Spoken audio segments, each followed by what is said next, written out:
The Teenage Mutant Ninja Turtles grew apart just as they had grown together, and the 1990s left them without saying goodbye. So what broke up this fun-loving group of mutated turtles? Was it the power, the fame, or the money?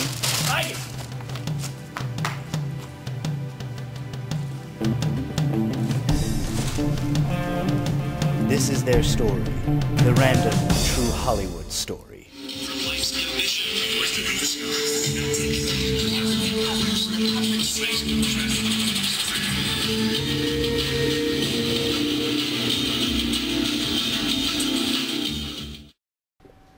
I've been a Teenage Mutant Ninja Turtle pretty much my whole life. Master Splinter, he took me in, and he made me team leader over Michelangelo, Raphael, and Donatello.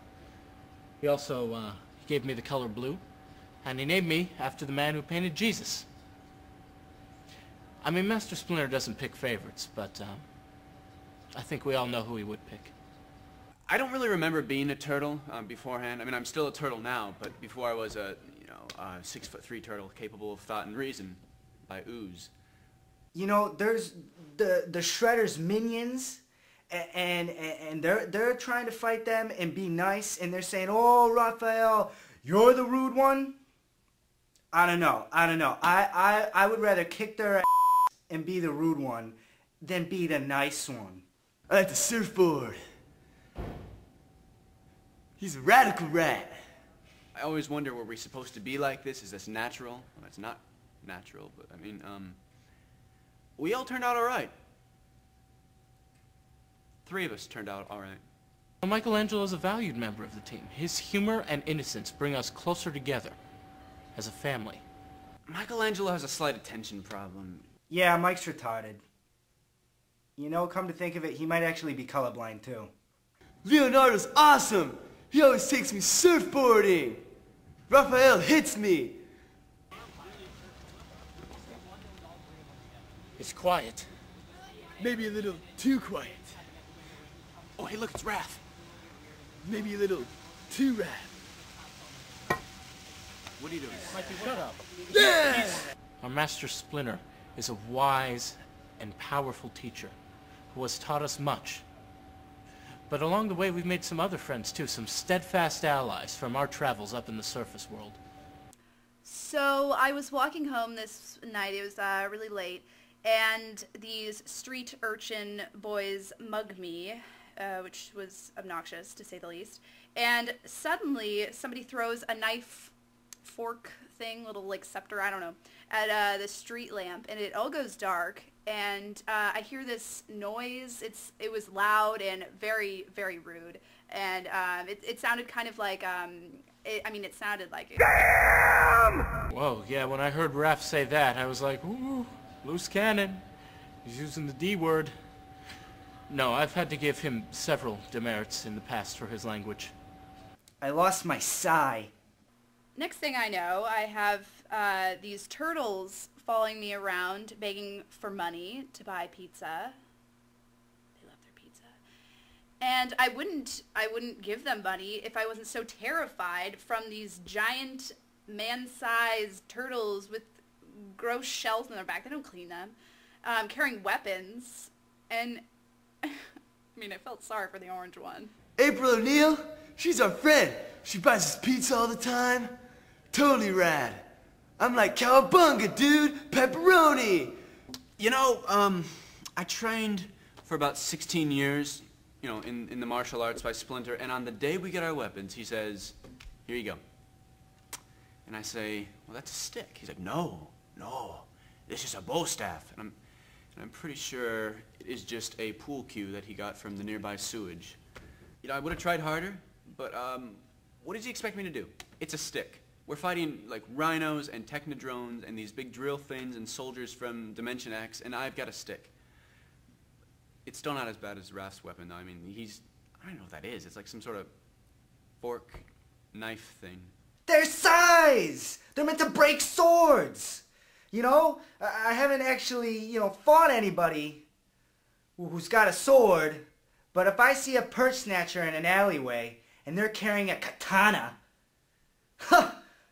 then I'll be the one who's laughing. I've learned nothing. I have no idea how to use this in battle. Well, yeah, but, you know, one of the things people don't realize is that you always got to have your sai with you, and... Oh, man, I lost it again! Damn!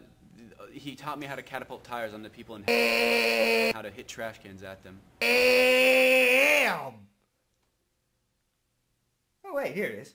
And, you know, Leonardo has 2 swords, and to this day I've never seen him use them effectively in any way whatsoever. Use my swords effectively? Oh, I use my swords effectively all the time. This one, watch this. No, this one time, Shredder was getting away, and I was like, oh no, you don't, Shredhead. And there was this hose of tomato sauce right nearby, and I was like, you really only need one. I was like, yeah. And it cut the hose, and it spilled tomato sauce all over the floor. And he slipped on it. And he still got away. But, you know, I'd like to see an untrained ninja do that with swords. And Michelangelo, you know, first he had these nunchuck things. Turns out that wasn't the right weapon for him. He kept hurting himself. So Master Splinter, in his infinite wisdom, decided to bestow upon him a special weapon. A ninja rope, he called it. Ninja rope. It's got ninja right in the title there. Michelangelo's ninja rope. I'm pretty sure that was just an extension cord. Well, it's true, we all got exposed to the ooze, but in Michelangelo's case, it appears to have impaired him a little bit, where I think it was a bad idea for Master Splinter to let him go outside on missions with us, carrying a weapon. Give it up, Shredhead! You're done, Chrome Dome! Come on! Go, Green Machine! Yeah!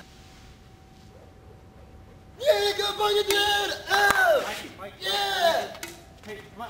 Okay, we're fine. Oh! He's getting away. He got away. He got away! You, Michael! hey, Hey, no. always! No, come on. Not his fault. Hey, Michael, always! Not his It's fault, always okay? him. Mikey, come on. Where'd you hit yourself? Show me where you hit yourself. In the shin? Okay. All right, come here. Hey, stop! You know, it's not that I really wanted to leave, it's that I think it was time to move on, you know? I mean, after the 90s were over, it was like, what's the point? And to be quite honest, it was time for a change. I mean, we had our limelight, late 80s, early 90s. We had a Vanilla Ice song about us, for crying out loud. But times change, you know, and I'm getting older. I'm no longer a teenager or something. And you know what? To be quite honest, I don't think I was ever a ninja. So that just leaves me as a mutant turtle. And no one wants that. Yeah, you know, I've been doing all right.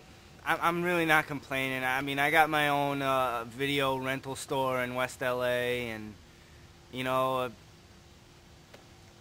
just trying to get by. Well, I am a loan advisor at a Merrill Lynch branch in San Francisco. There's a little bit of segregation, discrimination in the workforce, but I don't blame it because I am a giant man-sized turtle. And, you know, maybe just someday things will be better. What now? I've taken up my old position as leader once again. This time I happen to be the leader of a shift at my local laundromat, and things are going great. Hey! Break in it 10 minutes ago! Get in here! I have to go. You know, I'm really not bitter about what happened. Those were the 90s. You know, what happens in the 90s happens in the 90s. That's just the times. You gotta roll with the punches.